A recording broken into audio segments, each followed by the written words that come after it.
They took my seat. They took my name off the program. They told the caterer to keep me by the kitchen if I showed up at all.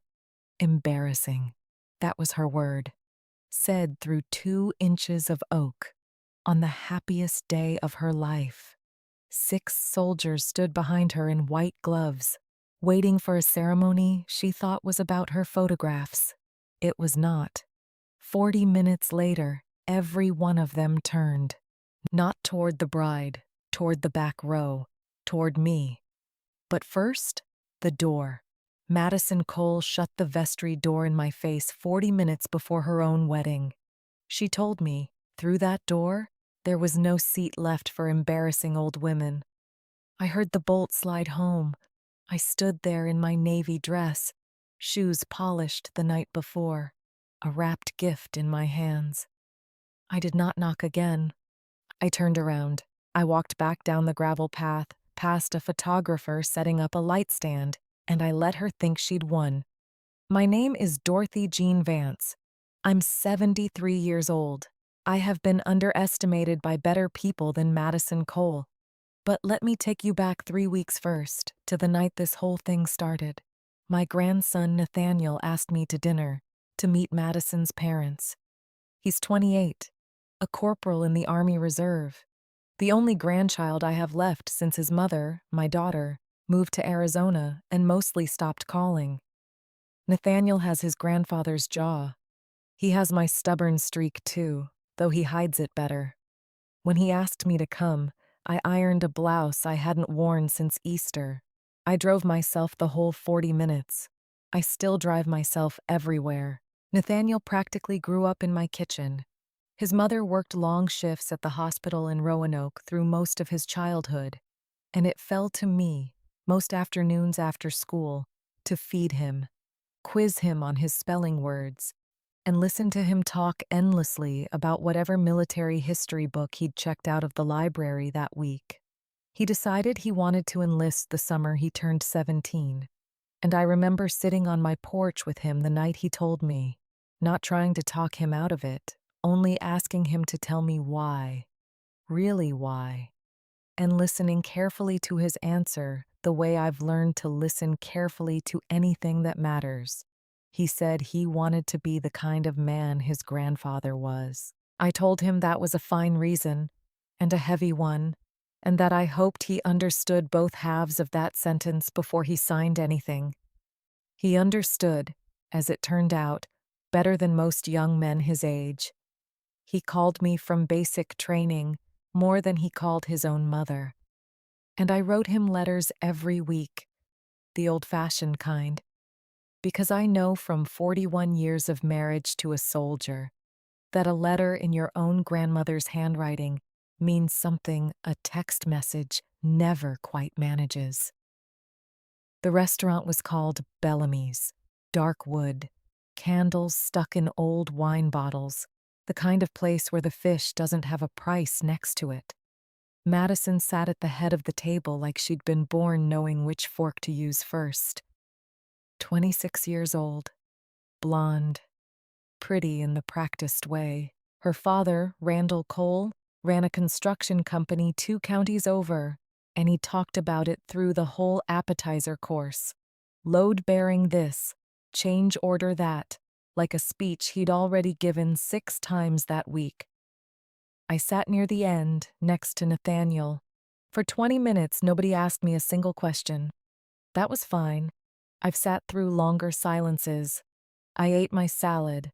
I watched Madison's mother, Carol, check her daughter's face before she laughed at anything. I filed that away. I file most things away quietly. It was Nathaniel who pulled me in, bless him, trying to be kind. "Grandma flew a helicopter once," he said, grinning at me. "Tell them about the water tower." "I didn't fly it," I said. "I rode in one. There's a difference."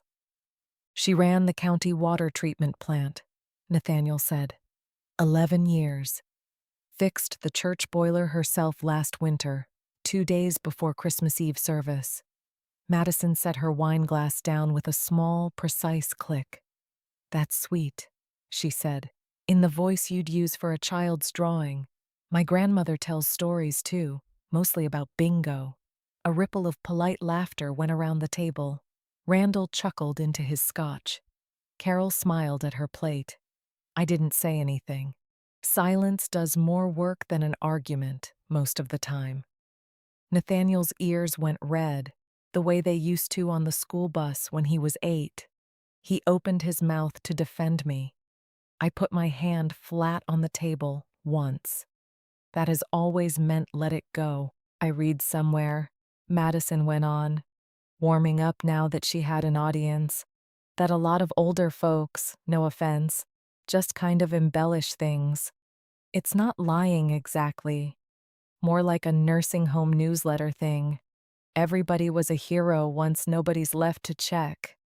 Carol laughed. Randall said, Madison, in the tone that means nothing at all. The tone a father uses when he wants credit for objecting without actually objecting. I folded my napkin into a neat rectangle. I squared the corners, the way I square everything. It's all right, honey, I said. Not everyone gets to meet a water tower and live to talk about it. I smiled when I said it. Nobody laughed because nobody was sure it was a joke. That's exactly how I like my sentences to land. Madison's eyes flicked to me for just a second, something narrow behind the brightness. Then she turned back to Nathaniel and started talking about seating charts. I noticed something else that night too, something I didn't understand the full weight of until much later. Every time Randall raised his voice even slightly, over a wine choice, over a joke that landed wrong, Madison's shoulders came up a half inch, quick and involuntary, the way a person flinches from a sound they've learned to brace for without ever quite deciding to. Carol noticed it too, I think, the way she reached over once and rested a hand briefly on her daughter's arm, a small steadying gesture that looked practiced, the kind of thing you do so often it stops being conscious. I filed that away as well, not with any judgment, only with the particular attention of a woman who has spent a long life learning to read the weather in other people's houses, because I have lived through enough hard years myself to recognize when a family's brightness is doing more work than it should have to. I want to tell you something about that dinner, because it matters later. Madison didn't know that the night before, I'd spent 40 minutes on the phone with a man named Wallace Pruitt, who once served under my husband and still calls me every few weeks to check on my roof. She didn't know that in my handbag, that very night, behind my reading glasses, sat a small folded card I'd been carrying for 3 days and hadn't yet opened.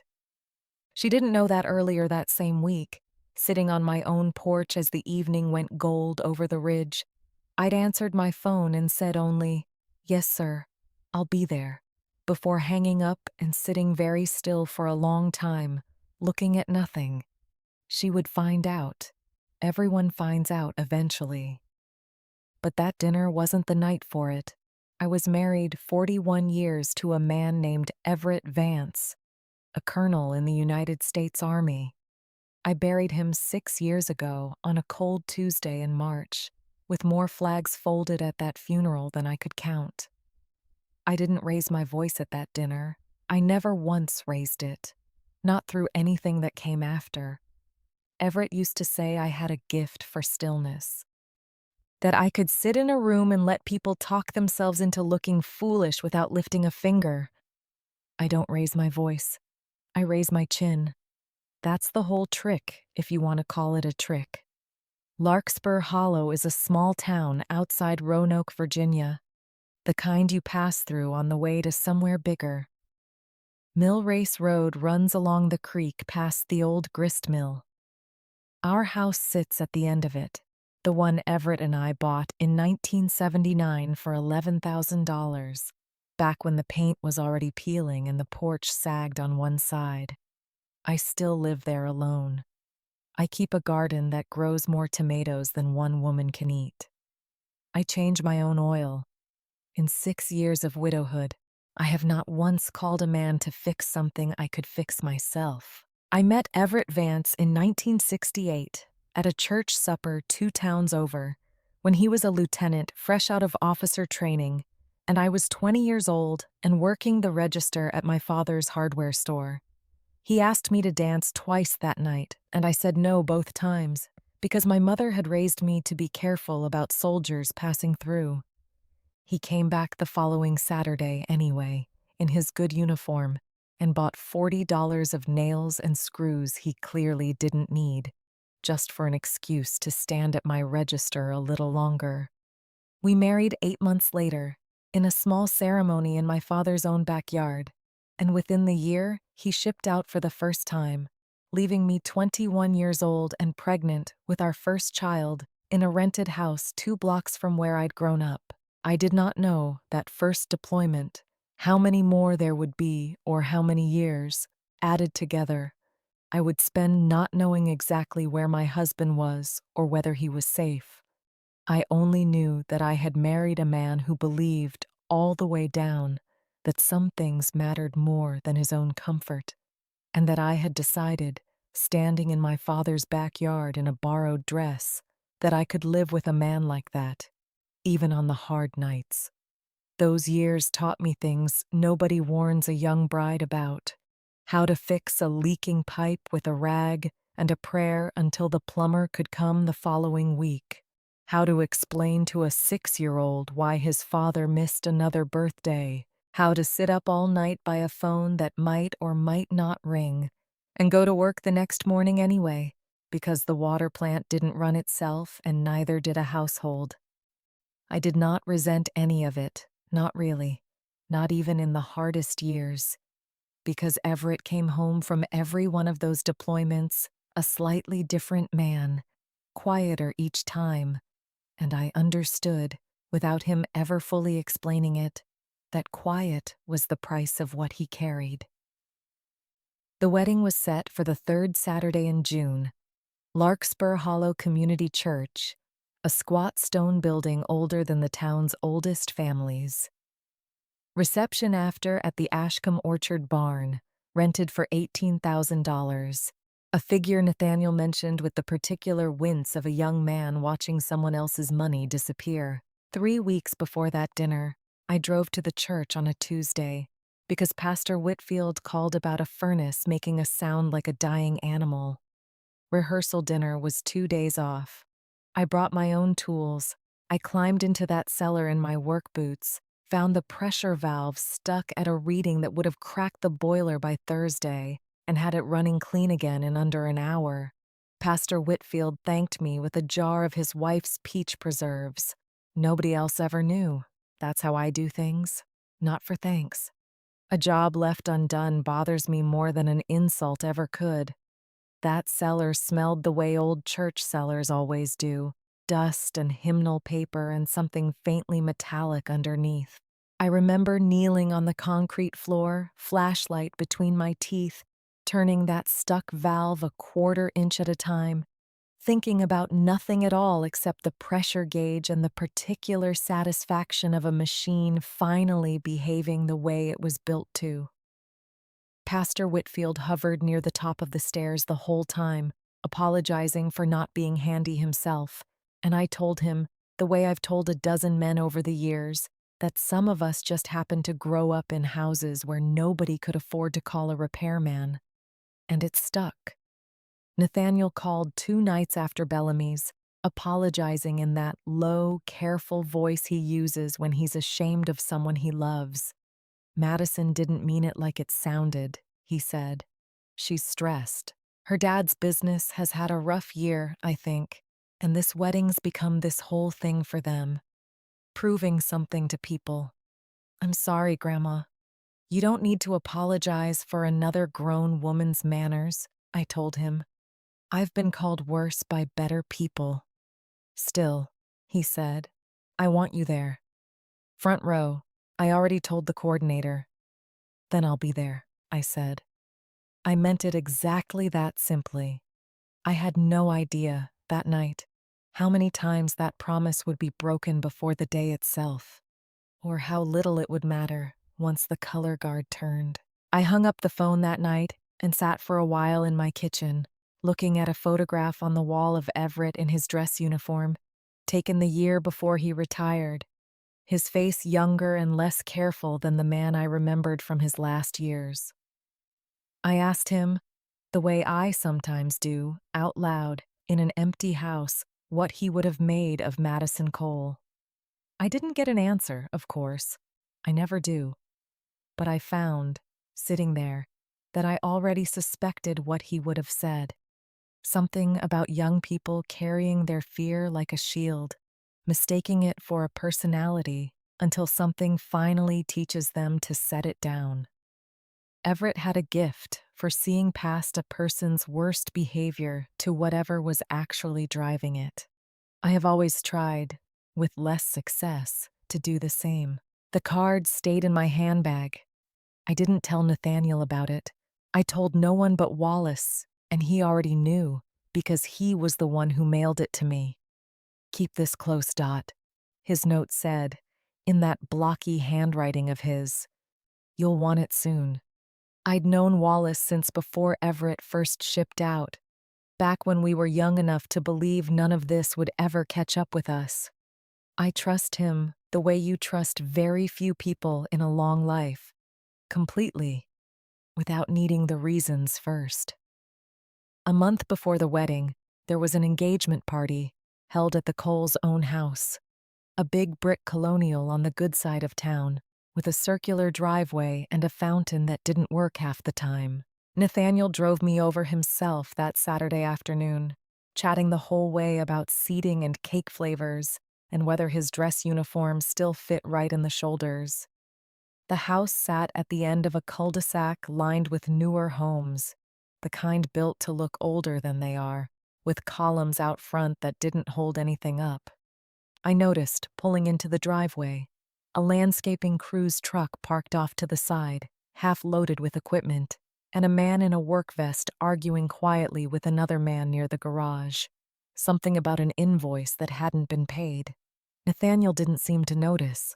I did. I have spent enough of my life reading the small signs of a household under strain to recognize one, even through a fresh coat of paint. The Cole house smelled like fresh paint and cut flowers. Carol met us at the door in a dress that cost more than my truck, air-kissing Nathaniel on both cheeks, offering me a hand that felt cool and papery, like she'd just finished lotion. "Dorothy," she said, "so glad you could make it out. It's quite a drive for you, isn't it?" 40 minutes, I said. Not much of a drive at all. She smiled the way people smile when they've already stopped listening and led us through to the back patio, where a string quartet, actual musicians, not a speaker, played something soft near the pool. Randall stood near the bar in a blazer, laughing loudly at something a man in golf clothes had said, his voice carrying the particular volume of a man who wants the whole party to know he's having a wonderful time. I found a chair near the edge of the patio, away from the music, and sat with a glass of lemonade I didn't much want. An older man settled beside me a few minutes later, introducing himself as Carol's uncle, retired from banking, eager to talk about interest rates to anyone who'd sit still long enough. I let him talk. I've found over the years that men like that mostly want a nodding audience, not a conversation, and I can nod as well as anyone.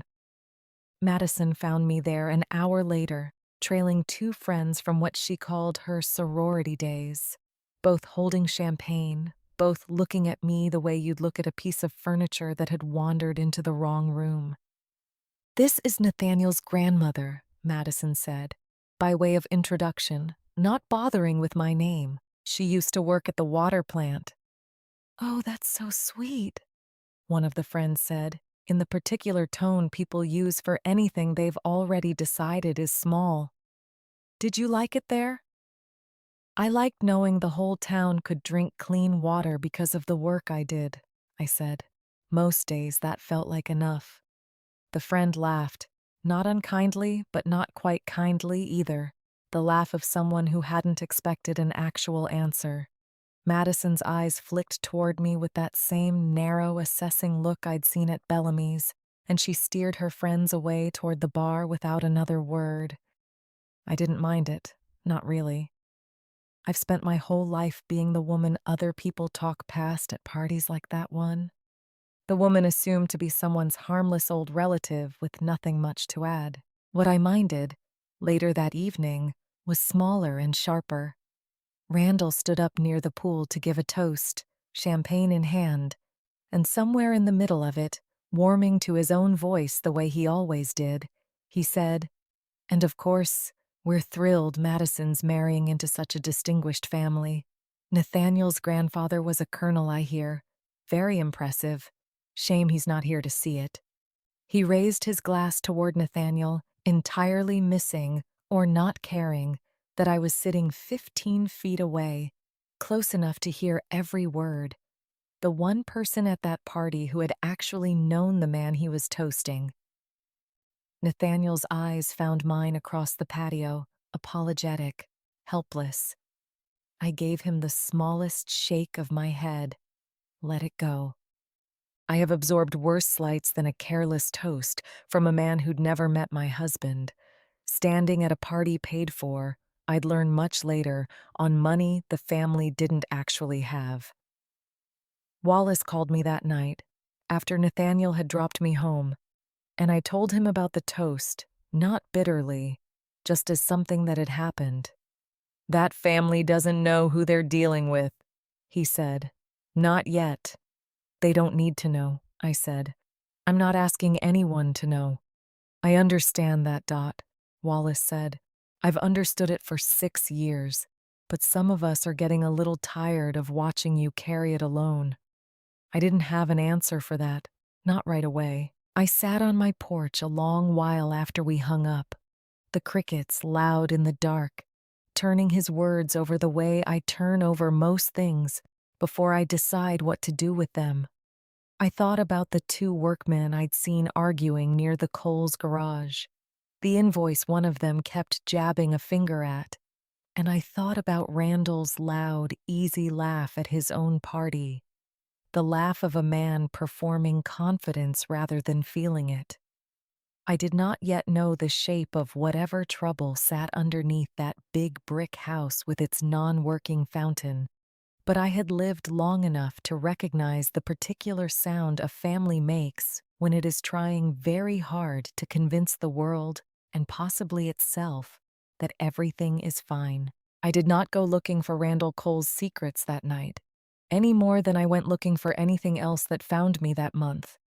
But I filed the workmen away, the way I file most things, quietly, in the part of my mind that has never once, in 73 years, forgotten a detail that later turned out to matter. 2 weeks before the wedding, Madison called me directly. The only time she ever did. Her voice was bright and rehearsed, like she was reading from a list. "I wanted to loop you in," she said, "since seating's tight with the final head count. We're doing family-style rounds, and with Nathaniel's side, we just don't have room for extras. So it makes more sense if you're toward the back. Is that okay? It's really not personal." "Of course," I said.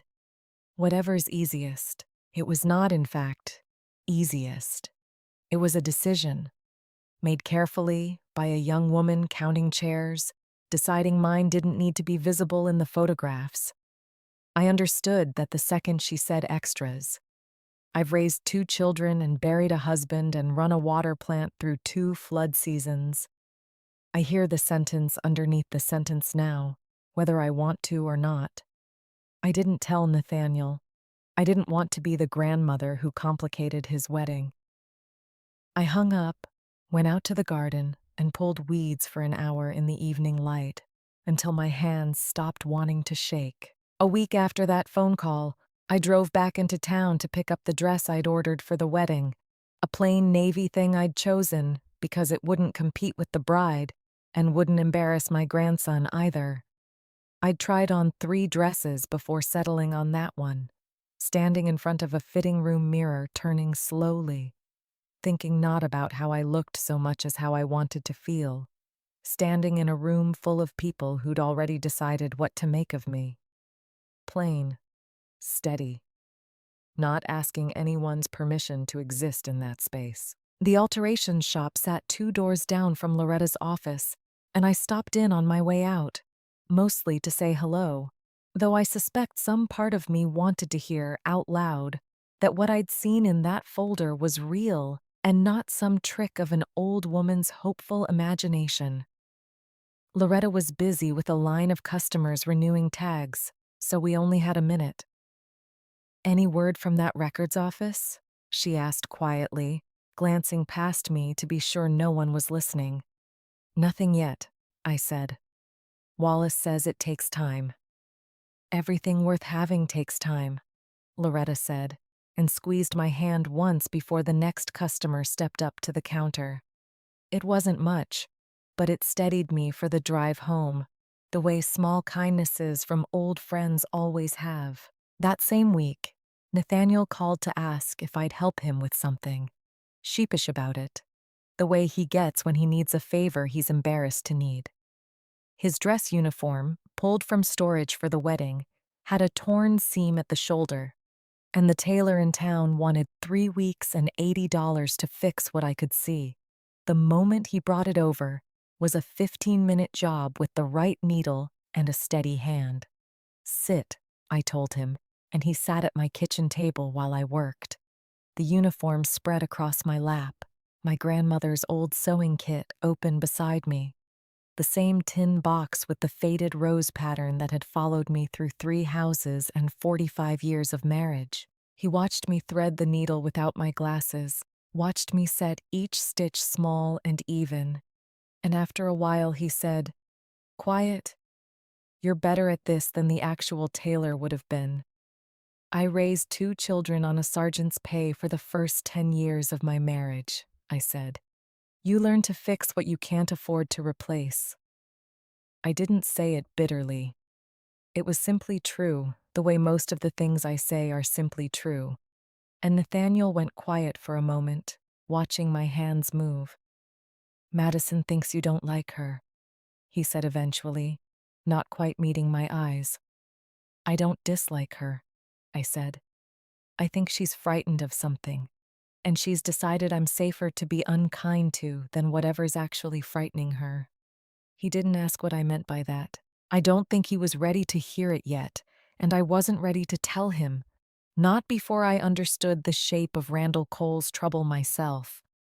I've learned over the years that a young man in love rarely wants to hear a hard truth about his bride's family, even a gentle one, even one meant kindly, until life hands it to him directly, and he has no choice left but to see it. So I kept my suspicions to myself a while longer and finished the seam, held the jacket up to the light to check my work, and handed it back to him. "It'll hold," I said. "Better than new, probably." He hugged me before he left, longer than usual, and told me he loved me in the plain, unpracticed way young men do when they mean it more than they know how to say. I stood on my porch and watched his truck pull out of the driveway, the jacket folded carefully across the passenger seat, and I thought, not for the first time that month, how much easier it would be to simply tell him everything I knew and let him carry some of the weight with me. I didn't. Some things a person has to be shown, not told, or they never fully believe them. The Friday before the wedding, Wallace called again. "Dot," he said, "listen carefully, and don't ask me why yet." His voice had that flat, careful register I remembered from 30 years of him delivering hard news gently. "The battalions renewed the designation. Came through this morning. Colonel Marsh wants to attend Saturday. Personally." I sat down on the porch step, phone warm against my ear. "Evening going gold over the ridge, the way it always does in June."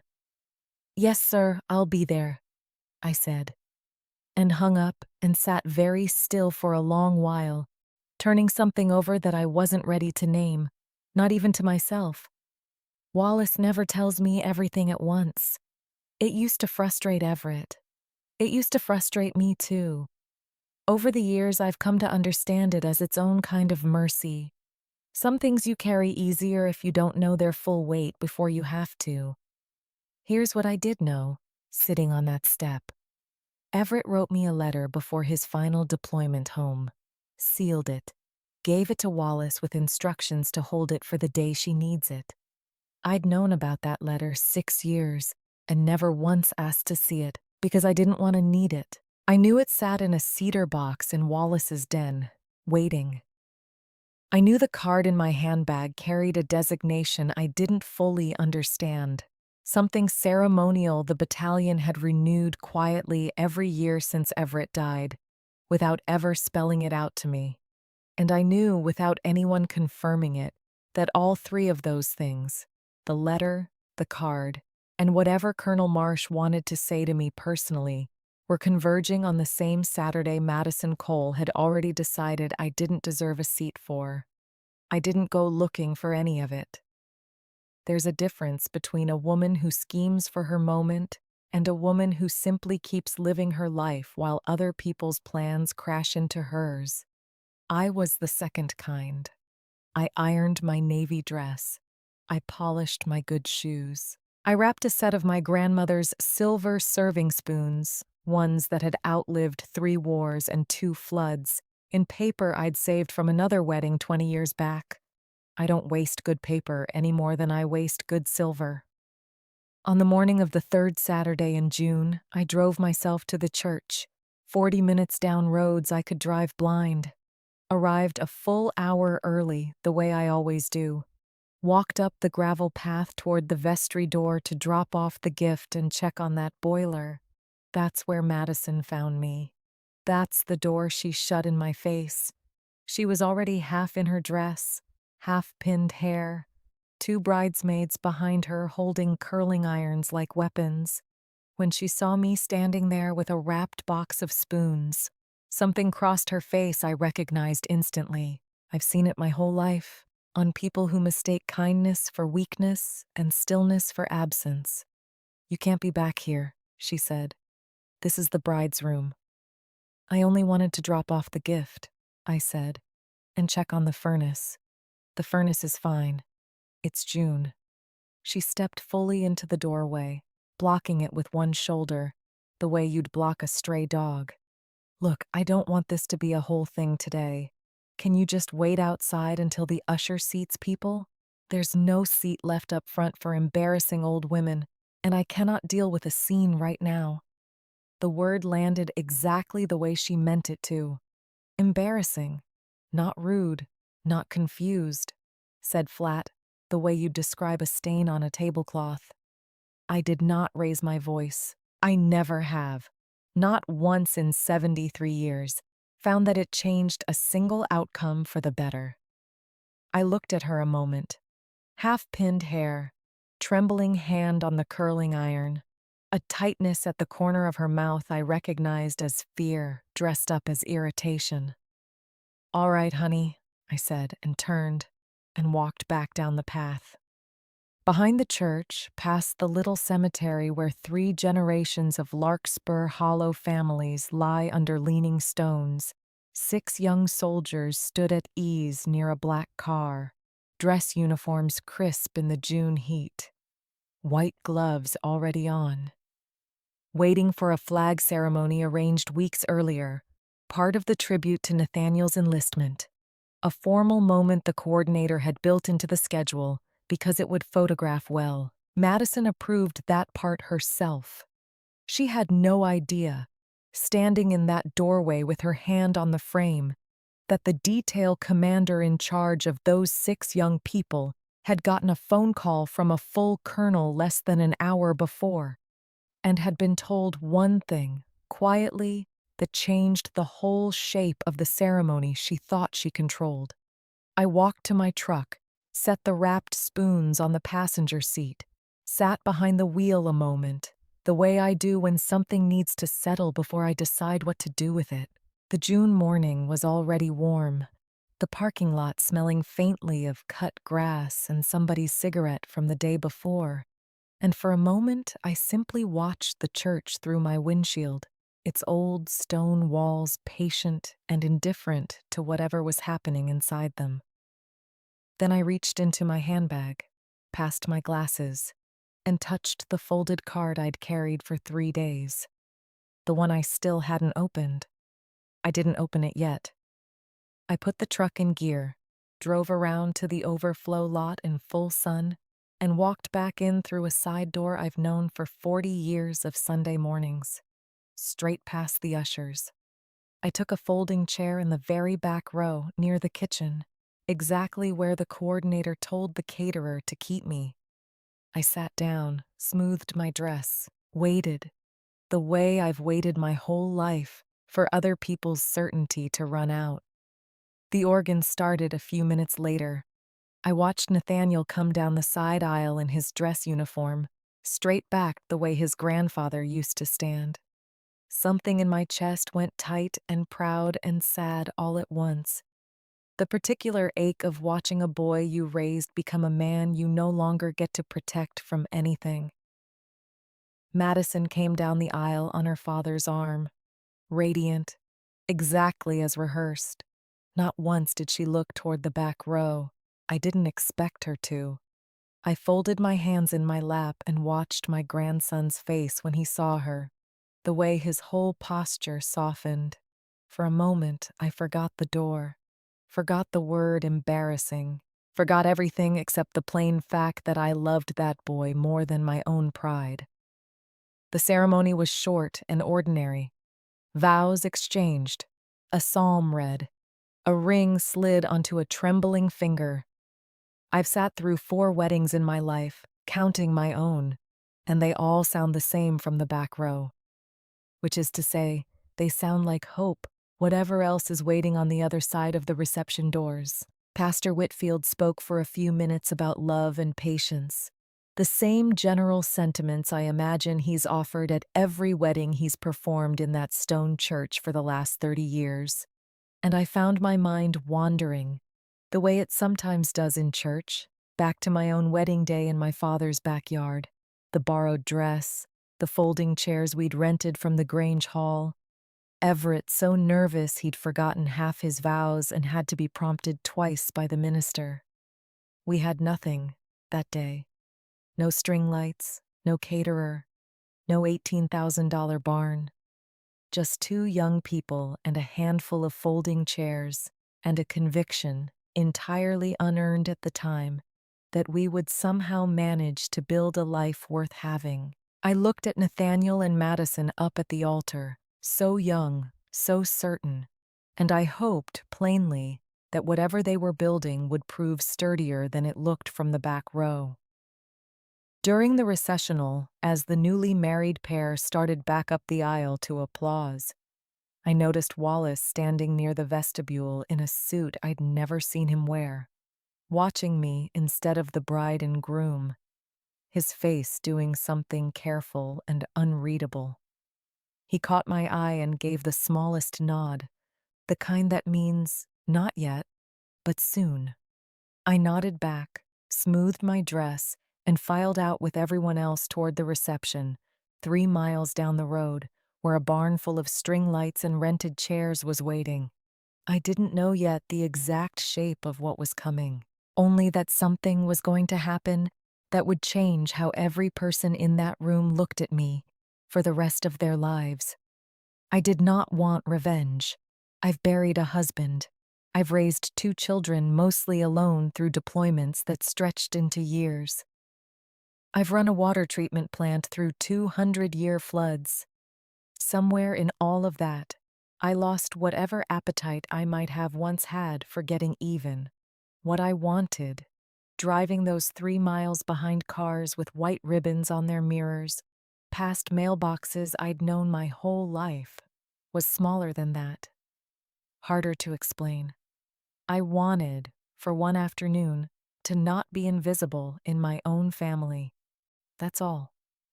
I had no idea, pulling into the gravel lot at Ashcombe Orchard, how completely that wish was about to be answered. Or by whom. Ashcombe Orchard sits on 40 acres of old apple trees, most past their bearing years, with a big timber frame barn at the center. String lights hung in long loops from the rafters. Round tables sat under them in white linen, each one anchored by peonies that must have cost $40 a stem in June. I parked at the far end of the lot, past the caterer's van, and sat a moment before getting out. Then I picked up the wrapped spoons and walked toward the barn. A young woman with a clipboard and an earpiece caught me before I'd gone 20 feet. Brianna, the coordinator. Harried, overbright. The energy of someone paid by the hour to manage other people's happiness. "You must be Nathaniel's grandmother," she said, glancing at her clipboard. "Dorothy, right? I've got you at table 14, near the kitchen doors. I can have someone bring your dinner back there, so you don't have to wait in line." "That's kind," I said, "but I can carry my own plate." "Of course," she said, already looking past me. "Cocktail hours on the lawn. Dinner's at 6. If you could hang back a little during the toasts, that'd help. Madison wants the head table shots clean. No extra people wandering into frame." She said it apologetically, the way people say things they know are unkind but have decided aren't their fault to fix. "I understand completely," I said, and I did. Every word of it, and every word underneath it, too. Table 14 was a folding table near the kitchen. No peonies. Close enough to the swinging doors that every time a server pushed through, I caught a blast of heat and the smell of seared chicken. 3 other guests sat there already. A mostly deaf aunt of Madison's, a young couple who seemed to be second cousins nobody quite claimed. We talked about the weather. I sat with my back straight, the way I always sit in rooms that don't particularly want me in them, and I looked out across the barn at the head table, its long white cloth and its towering centerpiece, and I thought, not bitterly, just plainly, that I had sat at worse tables than this one in my life and survived them just fine. A folding chair near a kitchen door was nothing compared to a hospital waiting room during Everett's second heart scare, or the metal chair at the courthouse the year our daughter went through her divorce. I have never needed the best seat in a room to know my own worth. I only needed that particular evening to stop being asked to prove it.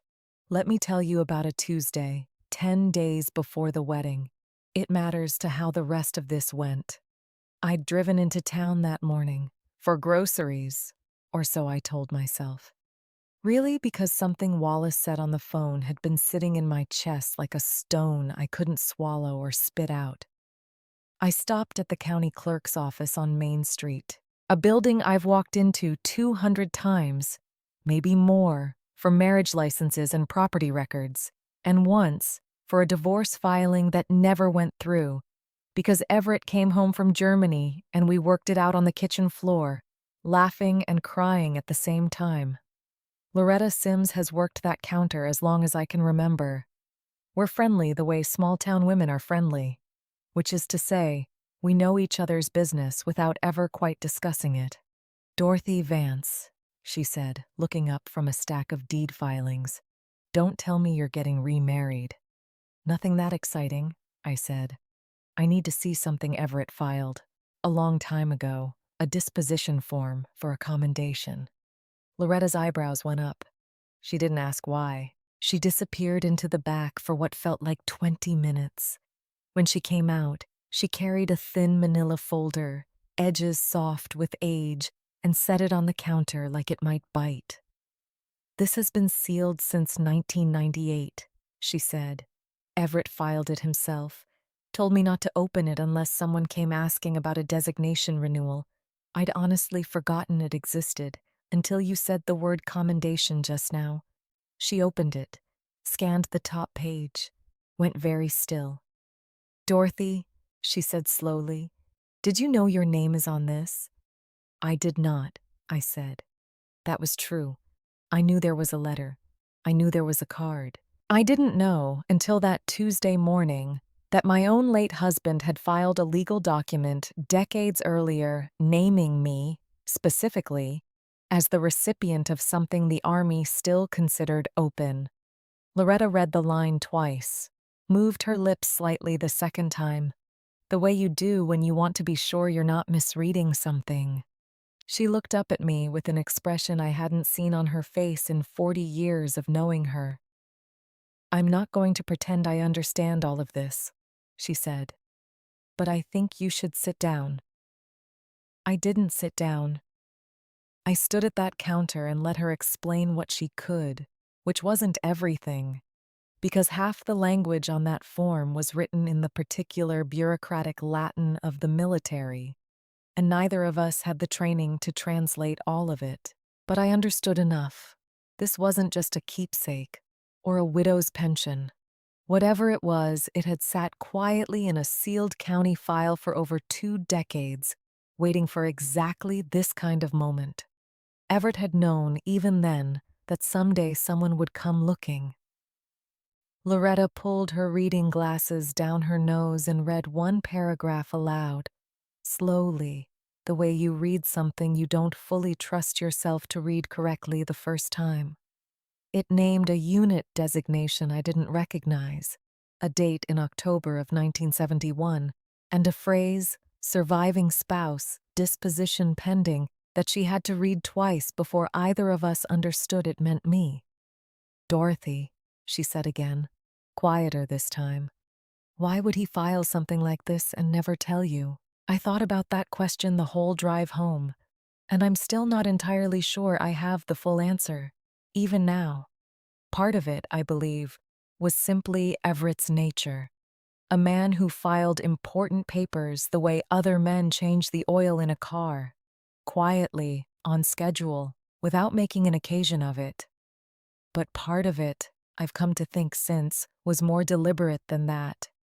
I believe he knew that if he told me while he was alive, I would have spent years worrying over what it meant, turning it over, maybe even trying to have it acted on early out of some misplaced sense that recognition mattered more than it does. I believe he wanted it to arrive on its own time, in its own weather, the way most true things do, rather than forced into daylight before it was ready. He always did like a slow reveal, I told Loretta, and she laughed, a short, surprised sound, because she'd known Everett too. In the small-town way everyone in Larkspur Hollow eventually knows everyone else, and she agreed that yes, that did sound exactly like him. I drove home with the folder's contents memorized more than read, my hands steady on the wheel out of long habit, even though nothing in my chest felt steady at all. I didn't tell Nathaniel. I certainly didn't tell Madison. I told Wallace that night, on the phone, and he was quiet a long moment before he said, "I wondered when you'd find that on your own. I was going to tell you Saturday regardless." Back at table 14, I was pulled out of that memory by raised voices from a little office off the barn's side entrance, a converted tack room used for coordinator business. The door was cracked. Randall Cole's voice, pitched low and urgent, carried anyway, the particular carrying quality of a man trying to whisper while furious. "I told you, the transfer's coming Monday," he was saying. "Tell them Monday. I'm not having this conversation at my daughter's wedding." A pause. Then, quieter, almost pleading. "3 payrolls, Denise. I know how many. I'm the one who's been juggling it. Just give me until Monday." I want to say plainly, I did not linger at that door. I don't make a habit of listening in. I didn't go looking for that conversation any more than I'd gone looking for the folder in Loretta's back room. But I heard it, the way you sometimes hear things you were never meant to. And I understood, standing there with a small plate of shrimp cocktail, exactly why an $18,000 barn full of peonies mattered so much to a family that apparently couldn't make its own payroll. It explained a great deal, honestly. Why Madison needed this day photographed as flawless as money could buy. Why an elderly widow at the back table was a threat to that photograph, in a way that had nothing to do with me and everything to do with a story Randall Cole needed his investors to believe. I didn't feel triumphant learning that. I felt something closer to tired sympathy. The particular sadness of watching a young woman's cruelty turn out smaller and more frightened than it first appeared. I'd noticed the two men in dark suits earlier, during cocktail hour, standing a little apart from the rest of the crowd near the bar, drinking club soda instead of wine, watching the party with the particular attentiveness of men who were there to evaluate rather than celebrate. I hadn't thought much of it at the time. Weddings that size always attract a few strangers, business associates of one father or another, people invited more out of obligation than affection. Now, standing near the tack room with my shrimp cocktail going warm in my hand, I understood exactly what those two men were doing at Ashcombe Orchard. They were watching to see whether Randall Cole's money was real or merely well dressed.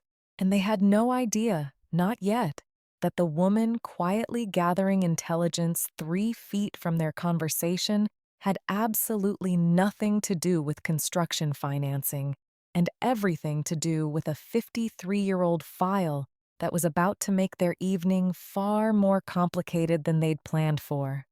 I finished my shrimp cocktail, set the little plate on a nearby tray, and walked back toward table 14, past those two men, past Randall's tense voice still audible through the cracked office door, and I thought, not unkindly, that some houses are built to look sturdier than their foundations, and that weather eventually finds every one of them out, whether anyone means for it to or not.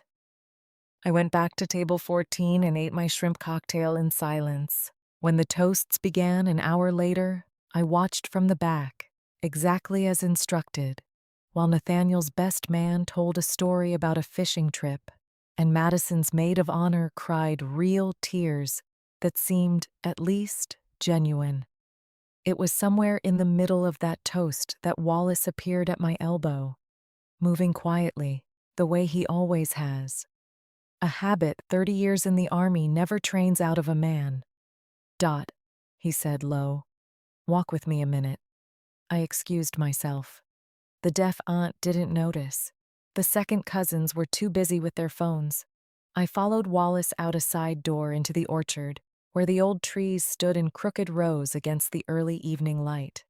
I need to tell you something before the flag ceremony, Wallace said, and I need you to hear all of it first. He reached into his jacket and produced an envelope, cream-colored, soft at the corners, the way paper gets after years of being handled carefully and rarely. Everett gave me this the week before his heart gave out, told me to hold it till you needed it. I've carried it 6 years, wondering when that would be. I think today's the day, Dot. I looked at that envelope and felt something in my chest I hadn't let myself feel since the funeral. 6 years of careful, disciplined grief, suddenly very close to the surface. There's more, Wallace said, before I could reach for it. The card in your handbag. You know what that designation means? I have a guess, I said. I don't know if I trust it. Trust it, he said. The battalion's renewed your honorary colonelcy every year since Everett died. Quietly. Nobody told you outright. Frankly, nobody thought you'd ever need it spelled out. You're already treated like family at every reunion, every memorial. But this year's different. Colonel Marsh is personally attending today, and Loretta found something in that county file. I think it's time the rest of your family understood exactly who's been sitting at their kitchen table for 6 years. I stood among those crooked apple trees, holding an unopened letter from a dead man I'd loved for 41 years, a designation in my handbag I still didn't fully understand, and I felt the whole shape of that Saturday shift underneath me. Like a floor I'd been standing on my entire life without knowing it wasn't solid ground. Somewhere back in the barn, I could hear the best man wrapping up his toast to applause. I knew that whatever came next wasn't something I could stop, delay, or quietly decline. Not the way I'd declined so many other things that day. All right, I said. Tell me what happens next. I want to tell you something about Wallace Pruitt here, because he mattered to everything that came after, and I don't think I've given him his due yet in this telling. Wallace served under Everett for the better part of a decade, first as a young sergeant and later as a sergeant major, and the two of them shared the particular bond that men who've depended on each other in bad places sometimes carry for the rest of their lives. Quiet, unshowy, absolute. When Everett was overseas, Wallace was the one who checked on me, fixed what needed fixing, sat on my porch some evenings and said almost nothing at all, just kept me company so the house didn't feel quite so empty. His own wife, Carolyn, had passed a decade before Everett did, and in the years since, Wallace and I had settled into an easy, unspoken arrangement, two old widowed friends looking out for each other in the particular way people do when they've buried enough to know exactly what matters and what doesn't. He'd never once, in 6 years, asked anything of me. Not until that Saturday evening among the apple trees, the crickets already starting up in the tall grass beyond the fence line, when he finally asked me to let him do something for me instead. Wallace walked me through it slowly, the way he used to walk recruits through a checklist, patient, exact, never assuming you'd caught the last step before he moved to the next. The flag ceremony was set for 7 o'clock, right after dinner service.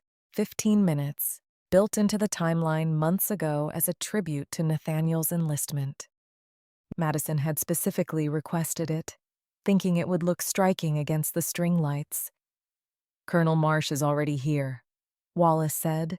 Came in a plain car, sitting quiet in the back of the barn, in a plain jacket, so nobody clocks the rank early.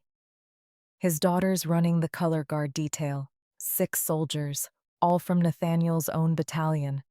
Briefed 40 minutes ago. "Briefed on what?" I said, though I already had a fair idea. "On who you are," Wallace said. "Your full designation, Everett's citation number." When Staff Sergeant Marsh reads the honoree list for the flag presentation, your name goes on it. Read in full, rank and all, whether the bride approves of the guest list or not. My throat tightened. I breathed through it slowly, the way I always do until it passes. "Wallace," I said, "I don't want this to be about embarrassing her. I don't want a spectacle." "It's not going to be a spectacle," he said.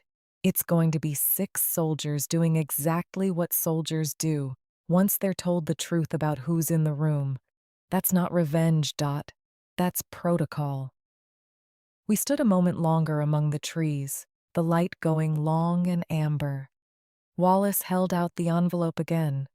"Read it before the ceremony," he said. "Everett wanted his words in your ear when it happened, not after." I took it. My hands were steadier than I expected. My chest was not. I didn't open it right there in the orchard. Some things need a quiet minute you can't get with a party going on 100 yards away. I tucked the envelope into my handbag, next to the folded card. "Give me 5 minutes alone," I said, "then walk me back in." Wallace nodded and stepped a respectful distance away. A man who knows exactly how much space grief requires and never crowds it. I walked to the fence line and sat on an old stone wall the orchard's first farmer probably built with his own hands, 100 years before any of us were born. The stones were still warm from the day's sun, and somewhere off in the trees a mockingbird ran through half a dozen borrowed songs, unhurried, the way birds are when they don't yet know anything important is happening nearby. I set my handbag on my knees, took a breath, and opened Everett's letter. I'm not going to tell you everything it said. Some things a woman keeps, even telling the rest of her story out loud to strangers. But I'll tell you this much. He wrote that he'd watched me hold this family together through 2 wars, 3 moves, 1 flood, and more nights of not knowing if he was alive than either of us ever discussed afterward. He wrote that whatever recognition the Army eventually gave him, in his mind it had always half belonged to me. He wrote that if I ever found myself in a room where someone tried to make me small, I should remember I'd never once, in 41 years, actually been small, only quiet. Those were not the same thing. Near the end, in handwriting that had started to shake with the illness neither of us named that year, he wrote, "The uniform remembers you even after you take it off, Dot. So does the woman who waited for it to come home. I sat on that wall exactly as long as I needed. Not very long. Grief and I have an old arrangement by now." I folded the letter back into its envelope, wiped my eyes with the back of my hand, and stood. Wallace was waiting. "Ready?" he asked. "I've been ready for 6 years," I said. "I just didn't know it yet." We walked back toward the barn together. As we came around the side, past the parked cars and the caterer's van, I saw Brianna jogging toward the entrance, clipboard clutched to her chest. I heard, before I saw, Madison's voice, pitched high and tight near the barn doors. "I don't care if she's Nathaniel's grandmother. She's not walking through the front for the flag thing. We already seated her in the back. That's the whole point of assigned seating. Brianna, can you just handle this?" I stopped a few feet away, close enough to hear every word. Madison turned and saw me standing there with Wallace at my shoulder. Something flickered across her face, the same ugly flash from the vestry door that morning. "This is a private moment for Nathaniel and his unit," she said to me directly now, not bothering to lower her voice, loud enough that a small cluster of guests near the bar turned to look. "I'm sorry. I know that sounds harsh, but I need you to stay at your table for this part. It's not personal." There it was again, that phrase. It's not personal. In my experience, that's what people say right before doing something extremely personal. "Of course," I said, for the second time that day, in the same even voice I'd used at the vestry door. "Whatever's easiest." Madison exhaled, visibly relieved, already turning back to Brianna to manage whatever crisis she'd been handling before I arrived. She didn't see Wallace's face go still and flat. The particular expression of a career soldier watching someone make a mistake they have no idea they're making. She didn't know that the man beside me had, 1 hour earlier, personally briefed the detail commander on exactly who I was. She didn't know Colonel Marsh was sitting 8 tables back in a plain gray jacket, watching this exchange with the sharp, quiet attention of a man who has spent 30 years learning to read a room before anyone in it knows they're being read. I walked back to table 14, sat down beside the deaf aunt and the disinterested cousins, and folded my hands in my lap. And I waited, one more time, the way I have waited my whole life, for a door to open on its own. Dinner service came and went the ordinary way: seared chicken, green beans almondine, a roll gone slightly cold by the time it reached the back tables. I ate what was put in front of me, made careful small talk with the deaf aunt about her hip replacement, watched, from a distance, the head table laugh at something Randall said, his face flushed with wine and whatever relief a man allows himself once he's convinced a crisis can wait until Monday. Nathaniel came by our table once, crouching down beside my chair the way he used to when he was a boy wanting to tell me a secret without his sister overhearing. "You doing okay back here?" he asked, low, glancing toward the head table. "I'm perfectly fine," I said, and meant it more than he probably expected. "Go be with your bride. This is your day." "It's your day too, a little," he said. Something in his voice, some small ache I recognized. The sound of a young man who knows something's wrong and doesn't yet have the standing to fix it. He kissed my cheek and went back to the head table. I watched him go with the particular pride and worry that comes from loving someone you can no longer fully protect. The deaf aunt, whose name I finally learned was Marjorie, leaned over partway through dessert and asked loudly, the way people do when they can't hear their own volume, whether I'd enjoyed the ceremony. I told her I had. She patted my hand and said Nathaniel had always been her favorite of the young ones. Steady, not like some of these other boys glued to their phones, and I found myself liking Marjorie quite a bit, sitting there in her flowered dress with her hearing aid whistling faintly every few minutes. The two young cousins at our table, a pair I never did learn the names of properly, spent most of dinner taking pictures of their own plates and murmuring to each other about people at the head table.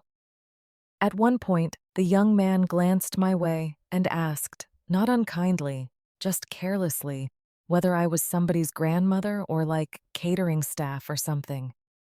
I told him grandmother, and he apologized, red-faced, and went back to his phone, and I found I didn't mind the mistake nearly as much as I minded the ease with which he'd made it.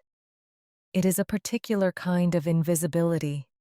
Being an old woman at a wedding, mistaken for the help simply because nobody has bothered to look twice, I thought, sitting there, about how much of my life had been spent in exactly that condition, present but unremarked, useful but unseen, and how strange it was that tonight, of all nights, that condition was about to end so completely and so publicly that I would spend the rest of my life being remembered for it instead.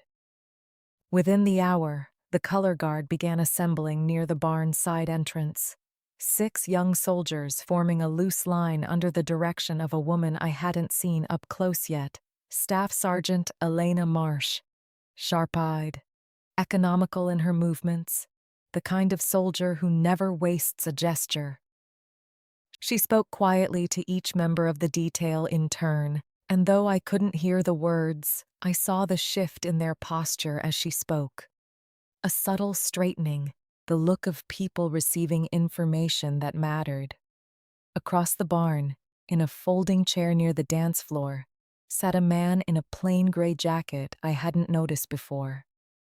Silver-haired, still, watching the room the way a hawk watches a field, taking in everything, giving away nothing. I didn't need Wallace to tell me who he was. Something in the set of his shoulders reminded me instantly of Everett, the stillness of a man who has spent his whole life being the calmest person in every room he's ever entered. Brianna moved through the crowd with her clipboard, herding guests toward the open lawn where the flag ceremony would take place under the last hour of daylight. "If everyone could gather out here," she called, in the bright, slightly frantic voice of someone determined to keep a schedule moving, no matter what quietly enormous thing was about to happen inside it. "We've got a really special moment for Nathaniel coming up."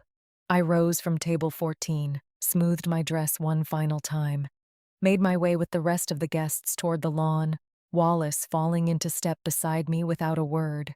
The letter and the folded card sat safely in my handbag. My chin, as always, level. The lawn behind the barn rolled gently down toward a line of old apple trees.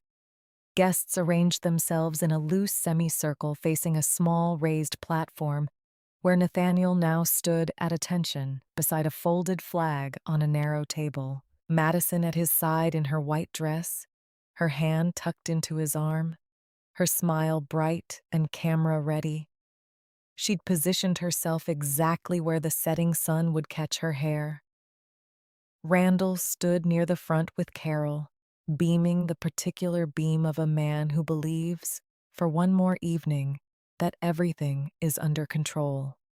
He had no idea, standing there in his good blazer with a fresh drink in hand, how quickly that feeling was about to leave him. I found a spot near the back of the semicircle, exactly where the seating chart would have placed me anyway, though this time nobody needed to tell me to stand there. Wallace stood at my shoulder.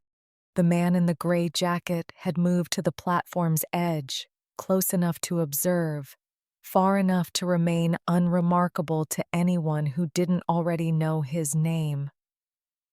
The light was doing the particular thing June light does in the last hour before dusk, turning everything gold and soft at the edges, the kind of light photographers pay extra for and no one can actually manufacture on demand. A photographer I hadn't noticed before crouched near the front, adjusting a long lens, clearly expecting to capture nothing more than a pretty ceremonial moment for the wedding album.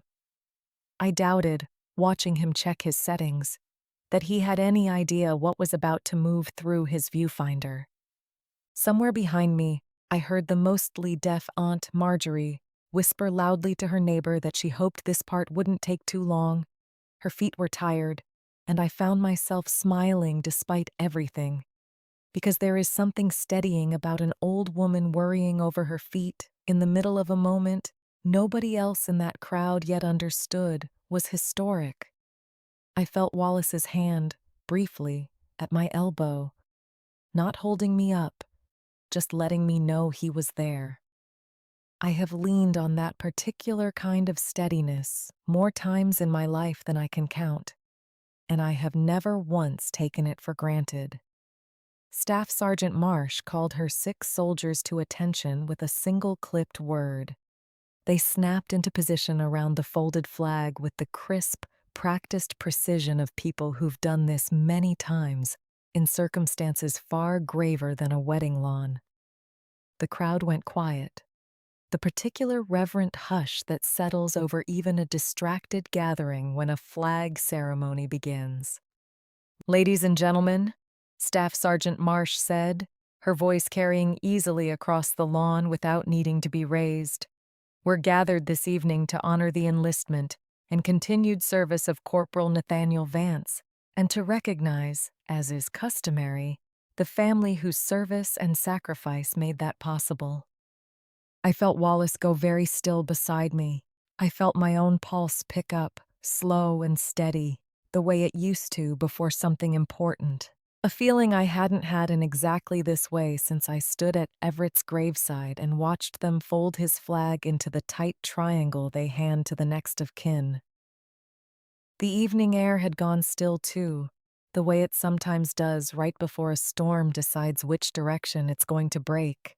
Before we proceed with the ceremonial folding, Staff Sergeant Marsh continued, "I've been asked, and I'm honored, to formally recognize an additional member of this family, whose own record this battalion has carried with pride for a great many years."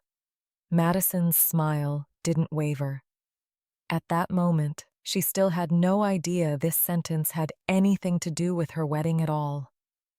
"I want to back up here, because there's a piece of this Saturday I haven't told you yet. It happened 3 days earlier, on a Wednesday afternoon that felt, at the time, like nothing more than an ordinary errand. I'd driven to the little strip of shops off Route 9 for a card. Something simple. Congratulations on your wedding, the kind you buy without thinking too hard. It was one of those flat, forgettable afternoons Virginia gets in early June, the heat not yet serious, the sky a little hazy, the parking lot mostly empty except for a few trucks belonging to men getting an early start on a Saturday errand. The pharmacy shares a lot with a bank branch. Coming out with my card in a small paper bag, I saw a man in uniform, older, silver at the temples, standing beside a government sedan with the door open, studying a folder with the concentration of someone double-checking something important.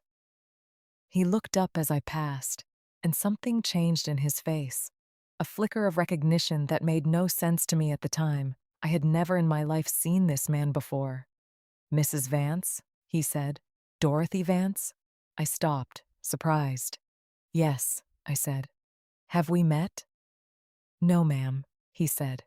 "But I've read your husband's file more times than I can count. Colonel Vance." He extended a hand.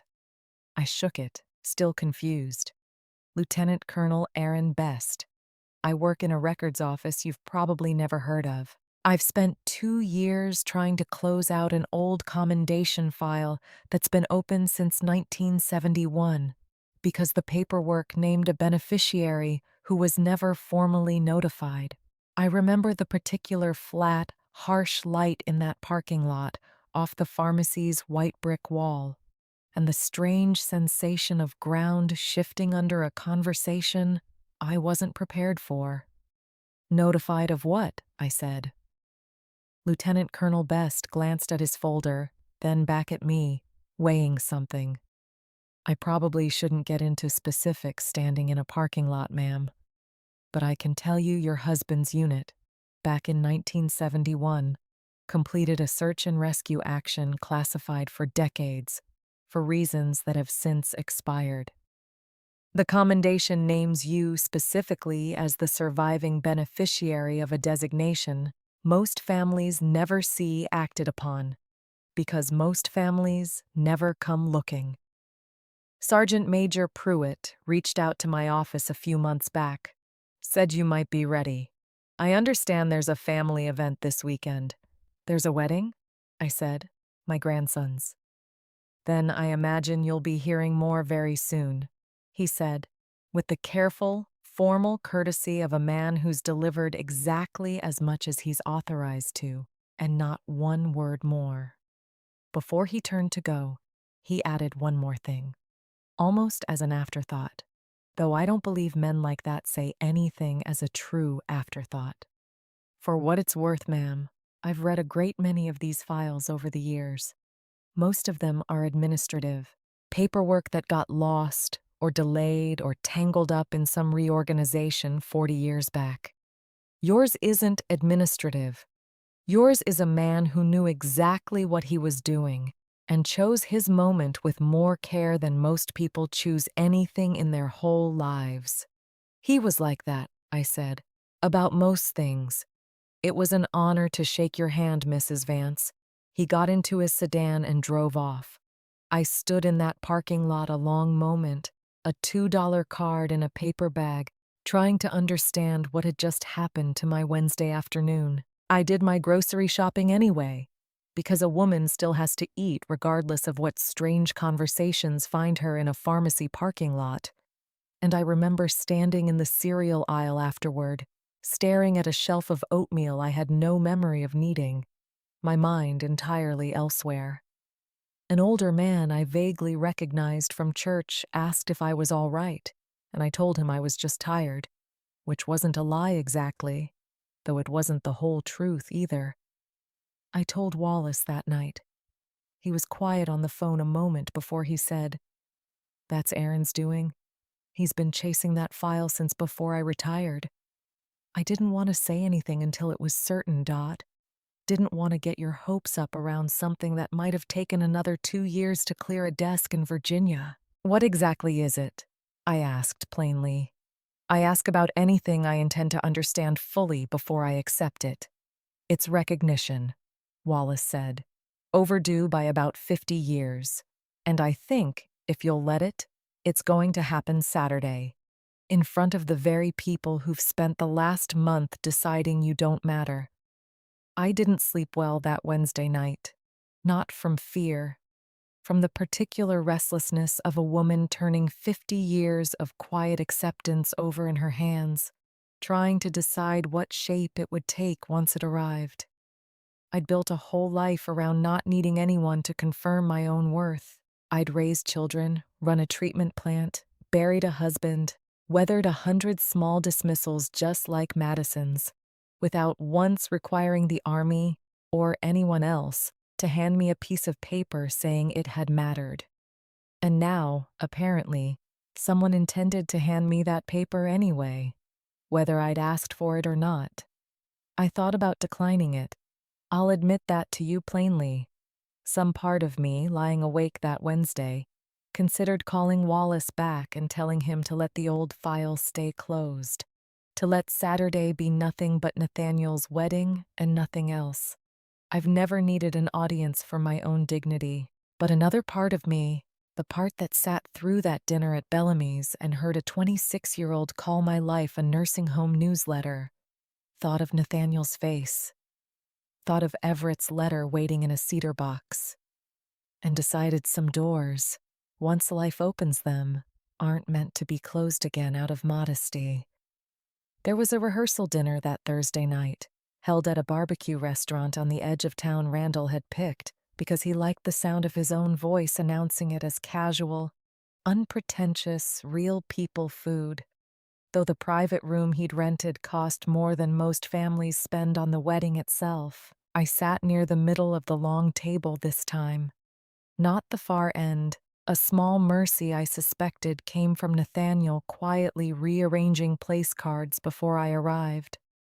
Madison sat at the head, radiant and exhausted in equal measure, the particular glow of a bride 2 days out from the finish line. Somewhere between the brisket and the toasts, Madison's maid of honor, a girl named Kaylee I'd met only once before, leaned across the table and asked me, not unkindly, just carelessly, "So did you serve too? Or just your husband?" Nathaniel said something about a water tower. "I ran the county's water treatment plant for 11 years," I said. "No uniform, just a very large boiler and a very small budget." Kaylee laughed, and Madison, overhearing, said, loud enough for half the table to catch it, "Grandma Dorothy's full of surprises. Bingo champion, water tower expert, and apparently she once changed her own transmission. Should we be worried what else is coming?" She said it light, playful even, the kind of comment that would read as affectionate if you didn't know her, if you hadn't stood at a vestry door with her 3 weeks earlier. I smiled and let it pass. Randall raised his glass a moment later for a toast, and this time, mercifully, he didn't mention Everett at all, sparing me a second version of the barbecue. Nathaniel caught my eye across the table during dessert. A small, apologetic look, the kind he'd been giving me for a month now. I gave him the same small shake of the head I always do. I was fine. I have weathered worse rooms than a rented barbecue hall, and I intended to weather this one too, quietly, the way I weather most things.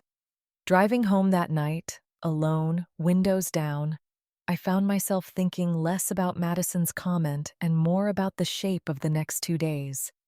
Wallace's cryptic instructions, the unopened envelope in his den, the card in my handbag I still hadn't fully examined. Everything felt like it was gathering, the way weather gathers before a storm you can smell before you can see it, and I did not yet know whether I wanted that storm to break or simply to pass quietly out to sea. So I said nothing to Wallace that would stop it. And that's how I came to be standing on a lawn behind Ashcombe Orchard, 3 days later, listening to Staff Sergeant Elena Marsh say she'd been asked, and was honored, to formally recognize an additional member of the family. The crowd shifted slightly, the way crowds do when they sense something coming that wasn't printed on the wedding program.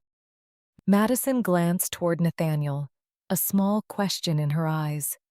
Nathaniel, to his credit, only shook his head slightly, because he didn't know either. Nobody in that family knew. That had always been the plan. Quiet, until it wasn't. 53 years ago, Staff Sergeant Marsh said, Colonel Everett Vance led a search and rescue action that saved the lives of 4 soldiers, under conditions this battalion still studies in its own training. The full record remained classified for decades. It was declassified 18 months ago. Colonel Vance passed away 6 years ago, without ever receiving the public acknowledgement his own file entitled him to, because the beneficiary of record was never formally notified. She paused. In that pause, every eye on that lawn that hadn't yet found me started to search the crowd, sensing, the way crowds do, that the story was circling toward someone specific.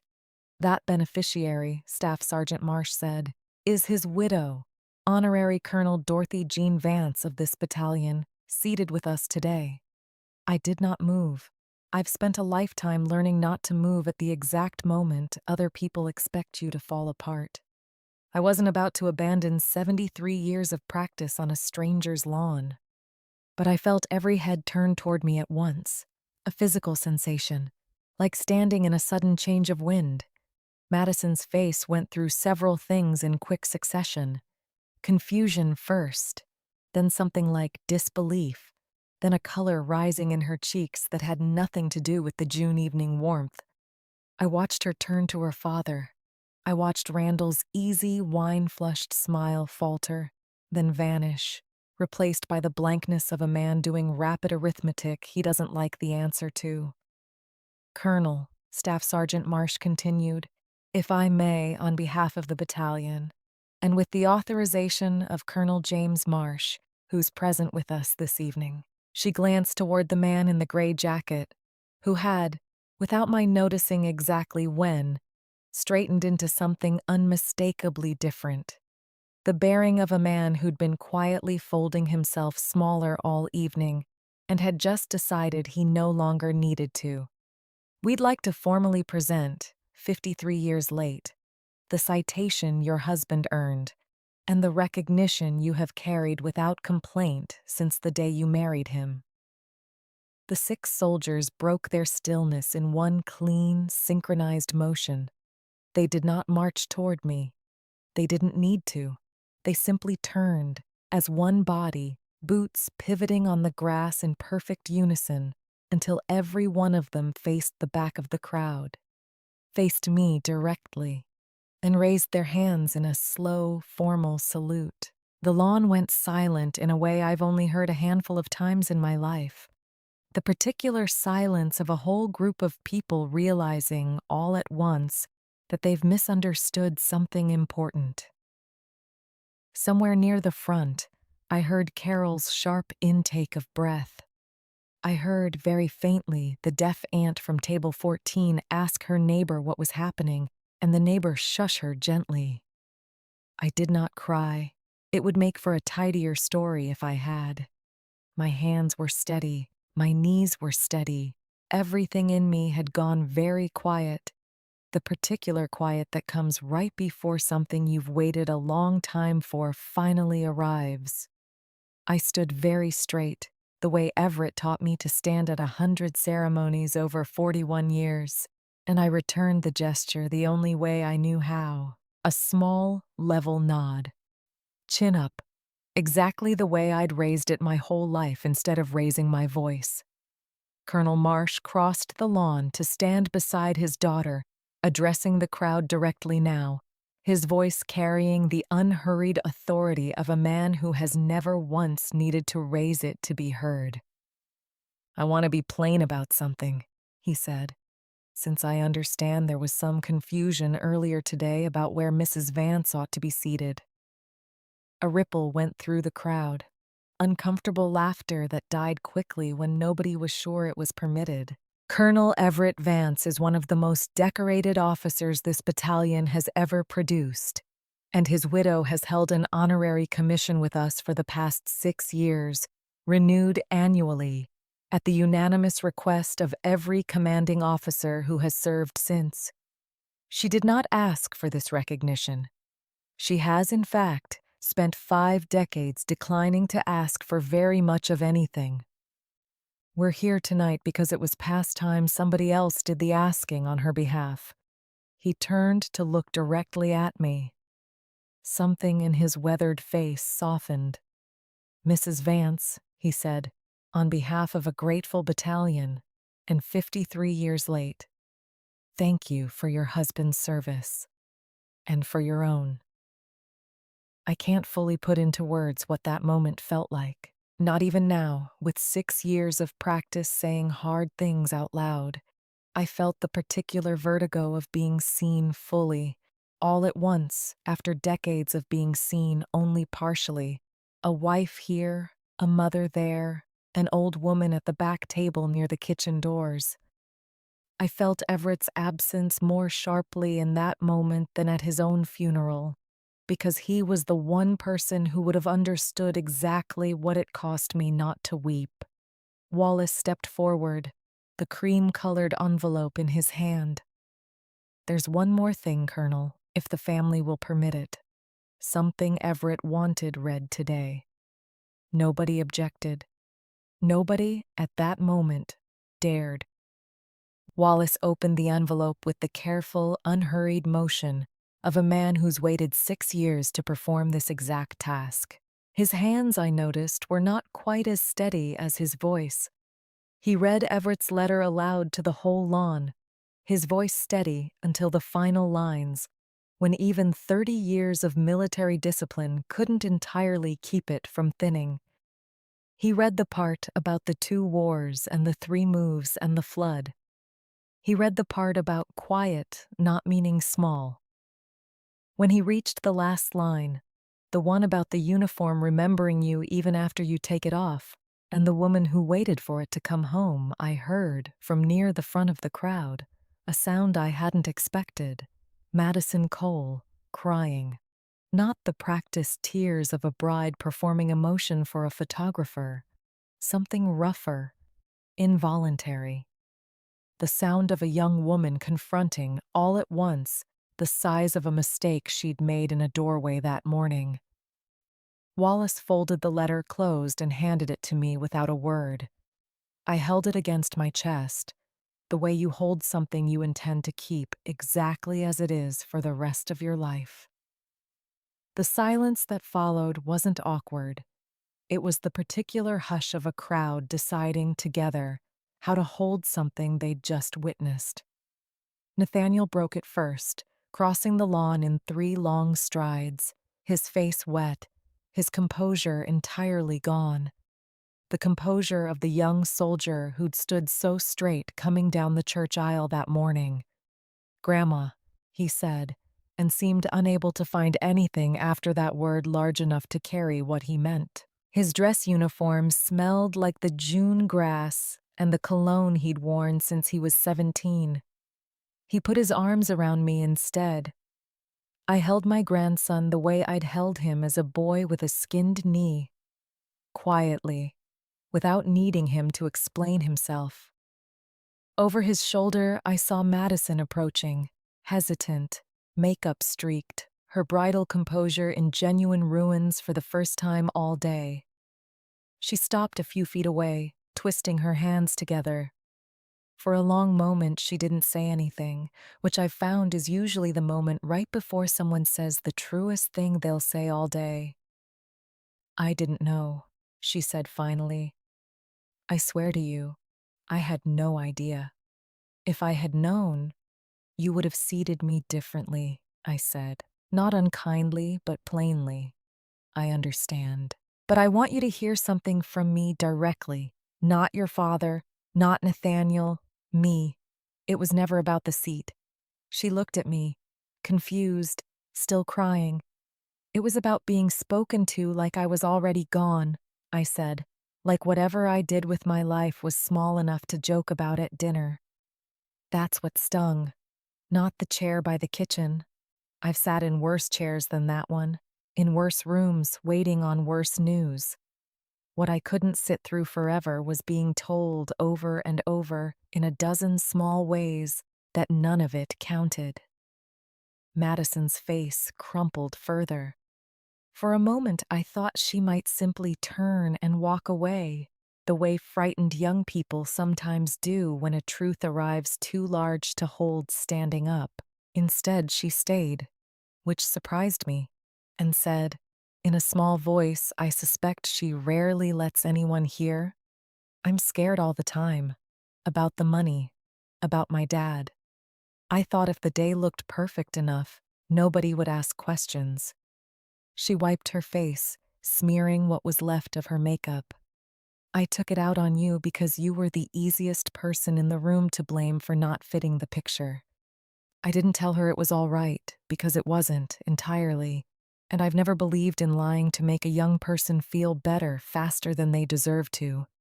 But I said, "I believe you," which was true, and which seemed in that moment to be enough. Across the lawn, Randall Cole stood very still beside 2 men in dark suits I hadn't seen before. Guests, I now understood, from the tension in his shoulders, weren't simply wedding guests at all. One had a phone in his hand, showing something on the screen to the other. Randall's face had gone the particular gray color of a man watching his carefully constructed evening take on a life of its own, in directions he'd never planned for. I'd learn later, from Nathaniel, that those two men were investors in Coal Restoration Group, flown in to be reassured by the sight of an expensive wedding that the company was thriving. One of them, apparently, had already grown quietly suspicious before the flag ceremony even began, noticing small inconsistencies in the numbers Randall had shown him over dinner the night before. The unexpected military ceremony, the tears, the sudden scrutiny on an old woman nobody bothered to seat properly, had made at least one of them start quietly asking Randall, right there on the lawn, how a man juggling 3 missed payrolls could afford peonies at $40 a stem. I didn't go looking for that reckoning either. I didn't orchestrate Randall's financial exposure, and I didn't even fully understand the shape of it until weeks later, once Nathaniel finally explained the whole picture. What happened to him happened because he'd built an entire evening, an entire performance of prosperity, on a foundation that couldn't survive one unplanned moment of scrutiny. Everett's 53-year late recognition simply happened to be the moment that arrived first. Colonel Marsh approached me again as the crowd began, slowly, to break into smaller clusters of conversation. The particular murmur of people who've just witnessed something and now need to discuss it among themselves.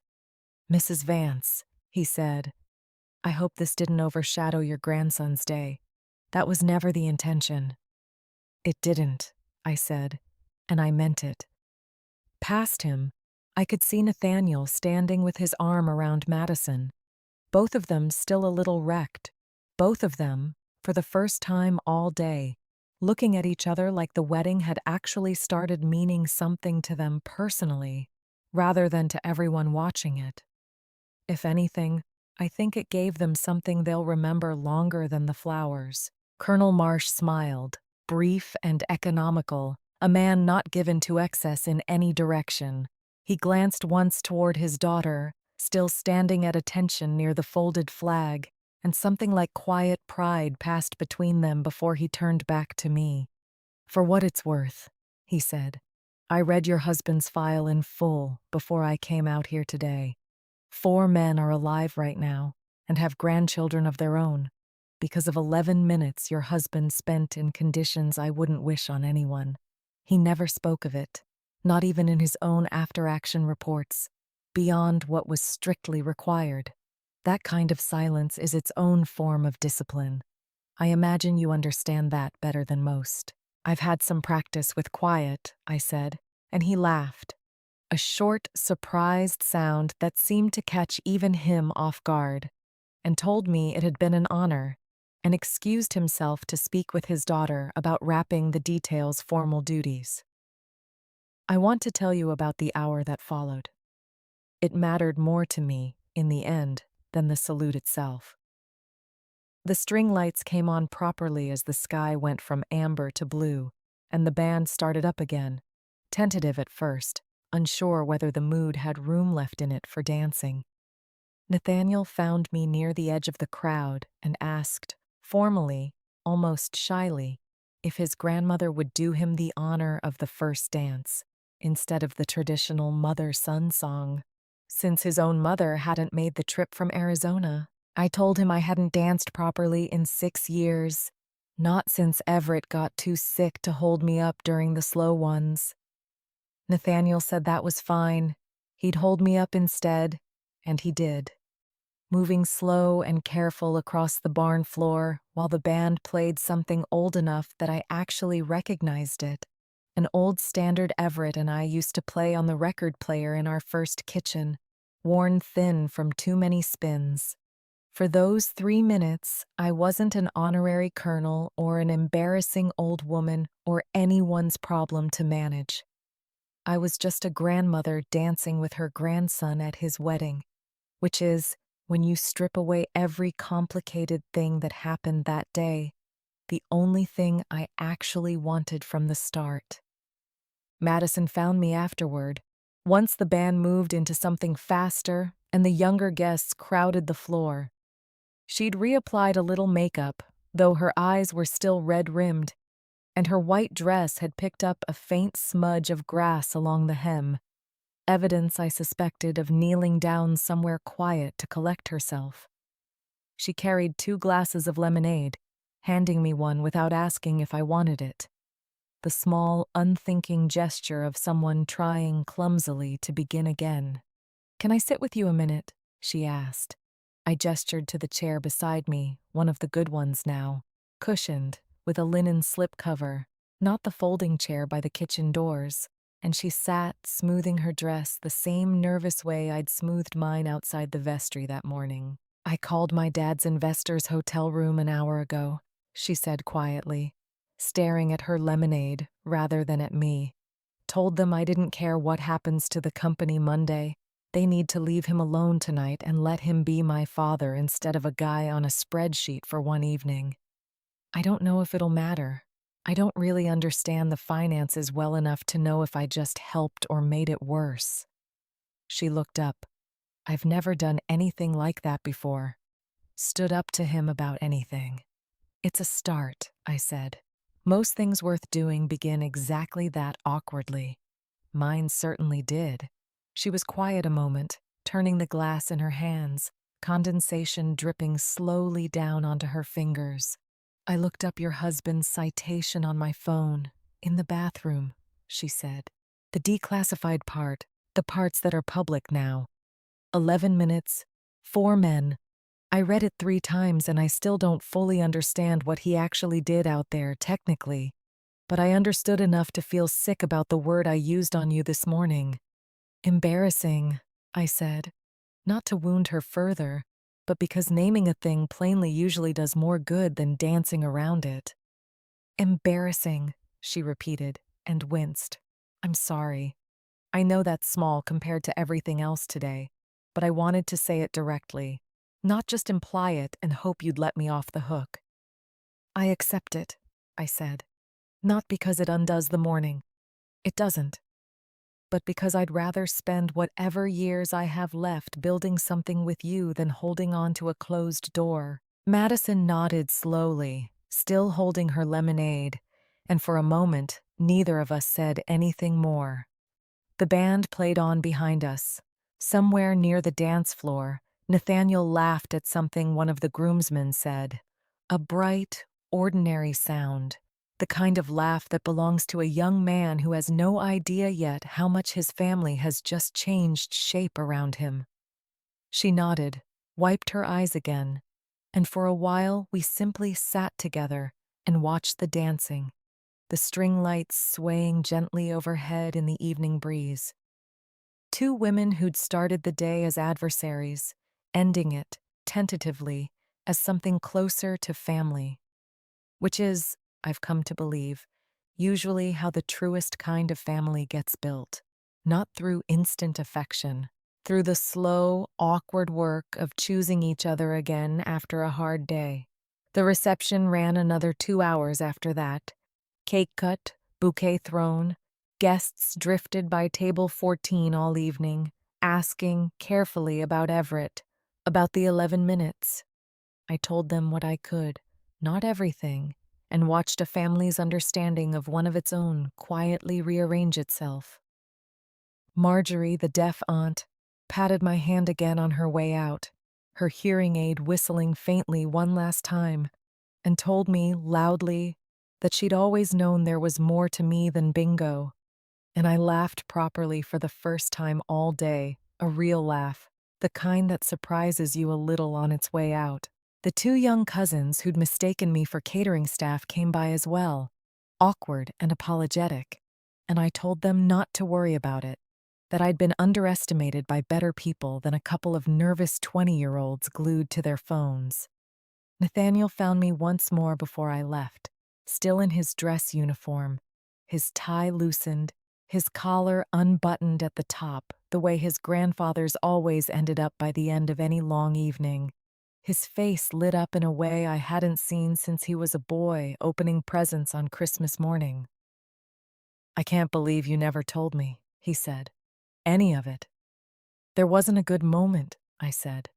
And then, today, there was. He hugged me again, tighter than before, the string lights swaying overhead, and told me he loved me.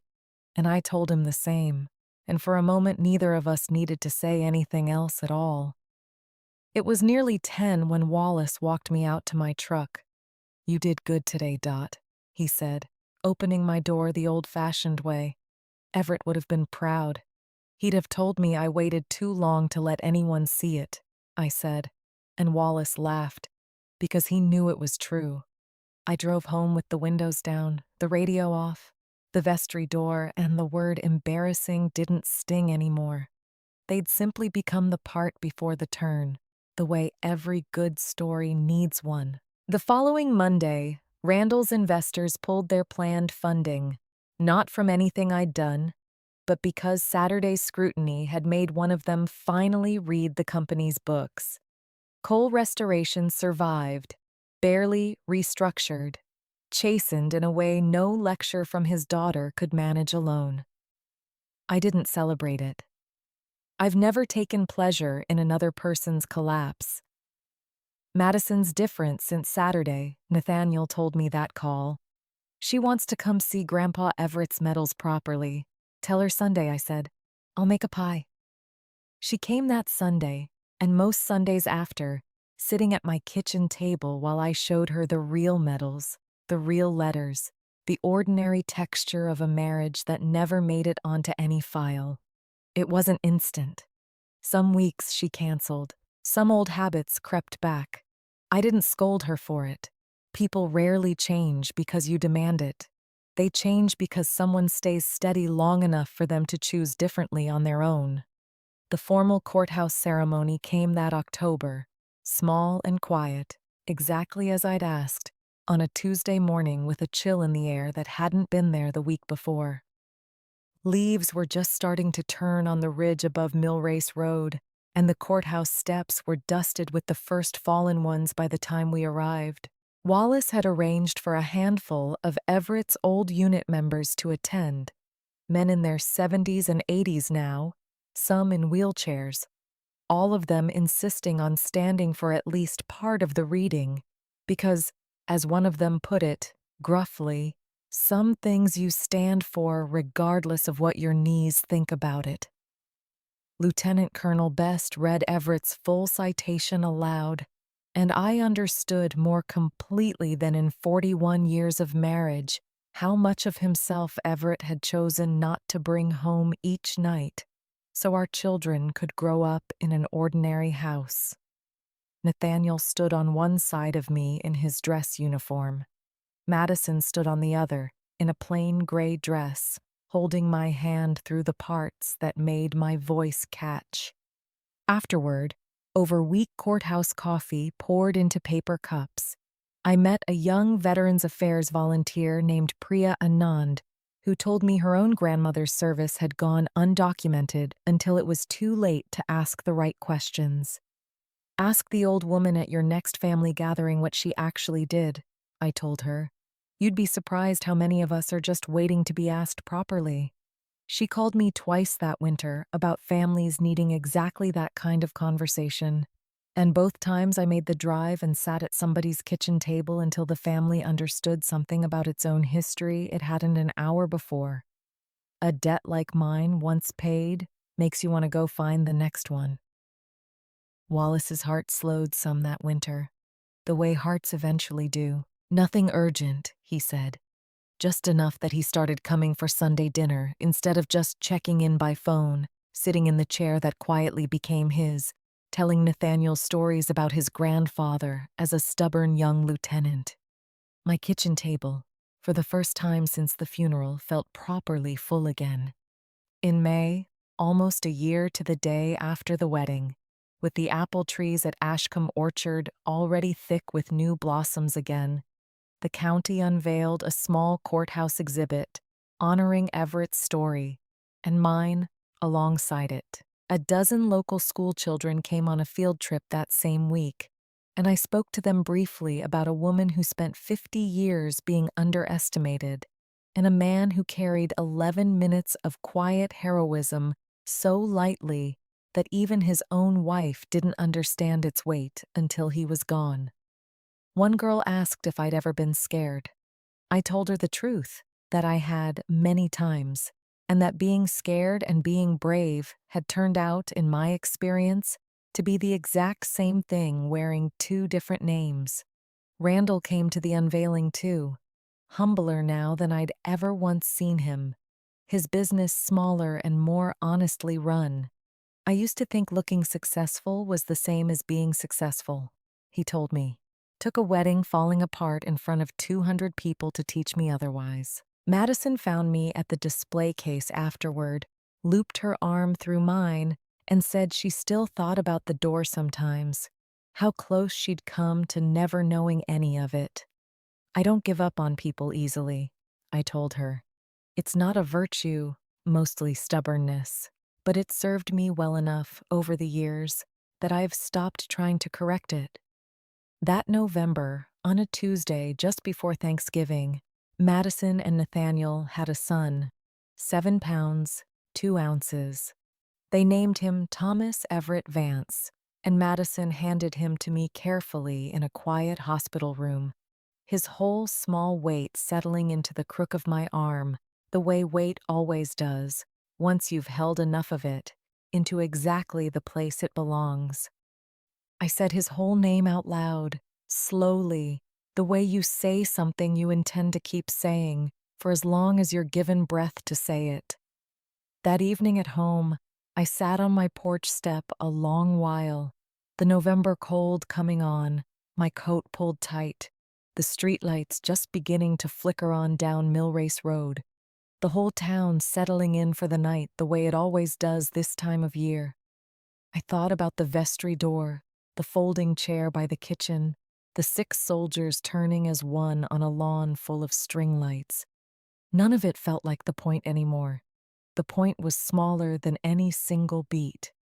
A life lived carefully, without needing proof of its own worth, gets proven anyway, in its own time, by people you never expected to be the ones doing the proving.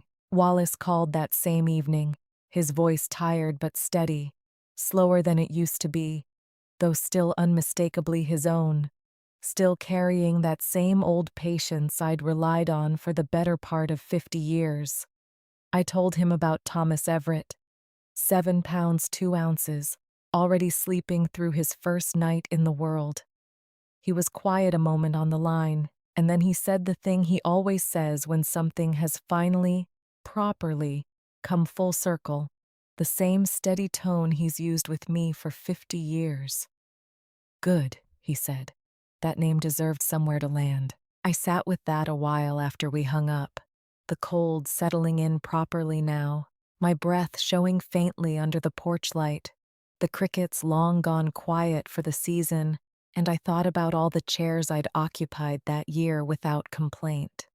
The folding one by the kitchen doors, the good one Madison offered me later that same evening, the plain wooden one in the courthouse. A woman's whole life, I've come to believe, can be measured by which chairs she was given, which ones she took for herself, and which ones she learned, eventually, to offer someone else without being asked. I still had the folding chair from table 14. Brianna let me keep it, half joking, when the rental company collected the rest. It had sat in my garage since June, a plain gray metal thing worth perhaps $11 new, gathering dust beside Everett's old toolbox and a stack of paint cans I never got around to hauling off. I carried it inside that night, the cold air following me through the door, wiped it down at the sink, set it across from mine at the kitchen table, the way you'd set a place for someone you expect to come home. It was a plain chair, nothing fancy, a little scuffed along one leg where somebody's shoe had caught it during dinner service. Nobody looking at it would guess what it had witnessed, the same way nobody looking at me, most of my life, ever guessed what I'd carried. That felt right somehow. The truest things rarely look like much, until somebody finally bothers to look twice. Then I turned off the porch light, sat down in my own chair, and finally ate my dinner.